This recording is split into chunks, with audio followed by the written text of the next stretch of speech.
మీ పిల్లలకి smart phone ఇస్తున్నారా? అయితే మీరు స్మార్ట్ ఫోన్ కాదు, 1 గ్రామ్ కొకైన్ లేదా మద్యం సీసా ఇస్తున్నారు అని గుర్తుపెట్టుకోండి. అందరికీ నమస్తే. ఈరోజు మనం ఈ వీడియోలో చిన్న పిల్లలు స్మార్ట్ ఫోన్లకి ఎలా బానిసలవుతున్నారు, వాటి వల్ల నష్టాలేంటి అన్న విషయాన్ని ఈరోజు మనం ఈ వీడియోలో చూద్దాం.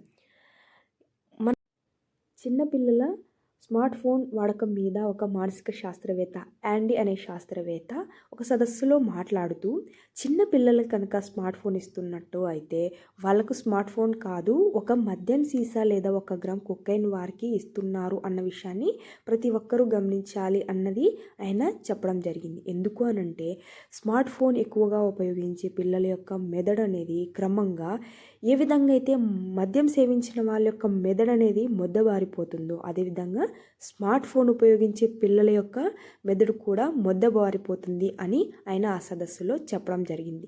అంతేకాకుండా సాధారణ కాంతి కంటే ఎక్కువ లైటింగ్ అనేది మొబైల్లో రావడం వల్ల వాళ్ళ యొక్క కంటి చూపు కూడా మందగిస్తుంది అని ఆయన ఆ సదస్సులో చెప్పడం జరిగింది. అంతేకాకుండా మనము తెలిసి తెలియని వయసులోనే వాళ్ళకి స్మార్ట్ ఫోన్ ఇస్తున్నాము అనంటే 1 గ్రామ్ కొకైన్ వాళ్ళకి ఇస్తున్నట్టే. అంతేకాకుండా చాలామంది తల్లిదండ్రులు పిల్లలు వాళ్ళ పనులకు అడ్డు రాకూడదు లేదా ఎక్కువ అల్లరి చేయకూడదని స్మార్ట్ ఫోన్ ఇస్తున్నారు. అంటే గుర్తుంచుకోండి, మీ పిల్లల కంటి చూపు ఫ్యూచర్లో దెబ్బతినింది అనంటే అది మీ వల్లే అన్న విషయాన్ని గమనించుకోండి. ఇందుకు మీరు బాధపడతారు అని విషయాలు కూడా ఆయన ఆ సదస్సులో తెలపడం జరిగింది. అంటే పిల్లలకి టెక్నాలజీని పరిచయం చేయడం తప్పు అని వాళ్ళు చెప్పట్లేదు. దాన్ని ఎంతవరకు ఉపయోగించాలో అంతవరకు ఉపయోగించేటట్టు చూసుకోండి. వాళ్ళు స్మార్ట్ ఫోన్లకి బానిసలు అవ్వకుండా చూసుకోండి అని వాళ్ళు ముందు జాగ్రత్తగా చెప్తున్నారు. ఇందులో భాగంగా ఆయన చెప్పిన విషయం ఏంటి అనంటే, 1 నుంచి 15 ఏళ్ళ సంవత్సరంలోపు ఎక్కువ చిన్నారులు వీటికి బానిసలు అవుతున్నారు. చాలా ప్రమాదకరమైన విషయం అని కూడా ఆయన చెప్పడం జరుగుతుంది. అంతేకాకుండా వాళ్ళకి కనుక మనం ఎక్కువసేపు మొబైల్స్ ఇచ్చాము అని అంటే, వాళ్ళు ఏవైనా యాప్స్కి లేదా సైట్స్లో గేమ్స్ అనేవి ఆడడం మొదలుపెట్టారు అని అంటే వాళ్ళు దాని మీద ఎక్కువ బానిసలైపోతున్నారు అన్న విషయాన్ని కూడా ఆయన తెలపడం జరుగుతుంది. వీటికి ఎలా బానిసలు అవుతున్నారు అని అంటే, ఈ మధ్య కాలంలో కరోనా నుంచి స్కూల్ యాజమాన్యం కూడా పిల్లలకు ప్రశ్నాపత్రాలు లేదంటే ఏవైనా క్లాసెస్ మిస్ అయిన వాటిని కూడా వాట్సాప్లో పంపించడం జరుగుతుంది. ఆ విషయం మీద మనము పిల్లలకి మొబైల్ అయితే ఇవ్వడం జరుగుతుంది.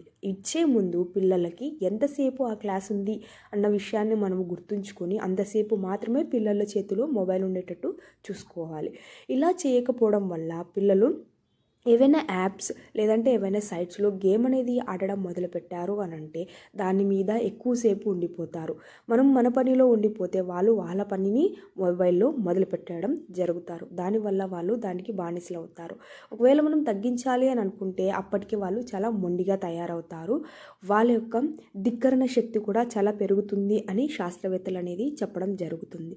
అలా కాకుండా ముందు నుంచి మనము వాళ్ళ చేతిలో మొబైల్ ఇస్తున్నాము అని అంటే ఎంతసేపు వాళ్ళు ఆ టెక్నాలజీని యూస్ చేసుకోవాలో అంతసేపు మాత్రమే వాళ్ళకి ఇవ్వాలి. లేదంటే వాళ్ళకి ఆ టెక్నాలజీని ఎంతవరకు ఉపయోగించుకోవాలో అంతవరకు ఉపయోగించుకోవాలి. అంతకు మించి ఉపయోగిస్తే ఎలాంటి నష్టాలు కలుగుతాయి అన్న విషయాలు కూడా పిల్లలకి మనము తెలియజేయాలి. ఈ విధంగా వాళ్ళు మొబైల్లో ఎక్కువసేపు గేమ్స్ ఆడడం వల్ల బయట ప్రాక్టికల్గా వాళ్ళు నేర్చుకునే తత్వాన్ని కోల్పోతారు. బయట నేర్చుకోవడం వల్ల వచ్చే శక్తిని, ఆలోచన విధానాన్ని కూడా కోల్పోవడం అనేది జరుగుతుంది.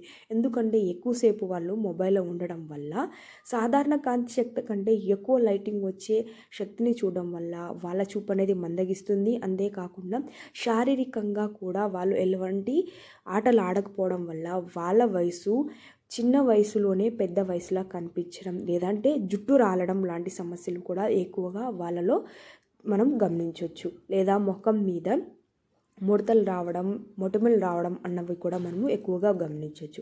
ఇవన్నీ జరగకూడదు అని అంటే ముందుగానే మనం గమనించుకొని వాళ్ళకి టెక్నాలజీని ఎలా ఉపయోగించాలి అనే విషయాన్ని వాళ్ళకి నీట్గా ఎక్స్ప్లెయిన్ చేయడం మనందరి బాధ్యత.